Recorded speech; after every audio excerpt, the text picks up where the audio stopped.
Department of Labour published a document preparing businesses in terms of going back to their actual workplace and the things that we need to do to try and look after our people once they are back in the office.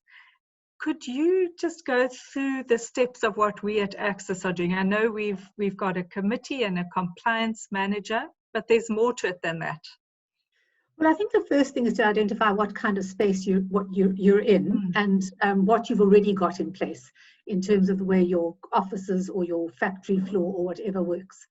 But it's very clear that you have to have that compliance manager, and that has to be somebody with enough control to be able to ensure that things get adhered to. So that's the first thing.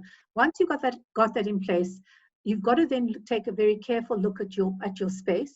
How are people accessing it? They've been very clear that biometric devices need to be non-tactile, or you need to have the ability to really clean before and after you've touched them. So that's extremely important. Then once you're in the offices, to be able to maintain that 1.5 meter distance at all times. So people sitting opposite each other have to have a barrier in between them. Everything has to be sanitized and cleansed on a regular basis. So that's something you've got to put into place. What about things like your canteen areas?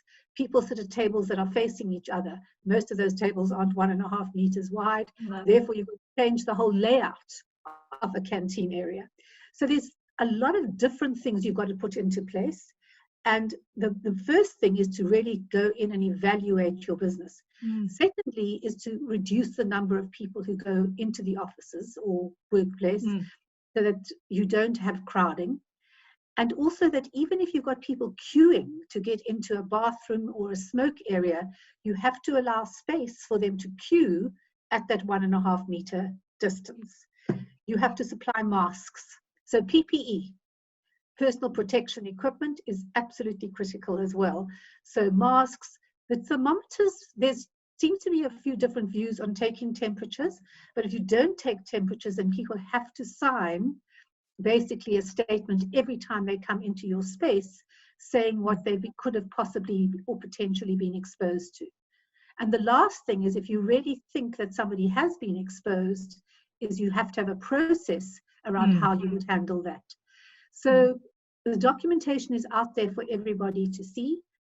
But for me, the first step is to ensure that you have an infrastructure in place that will allow you to manage it properly and document it, and to have very clear paperwork around the offices in easy to see places, who's in charge and what your strategies are.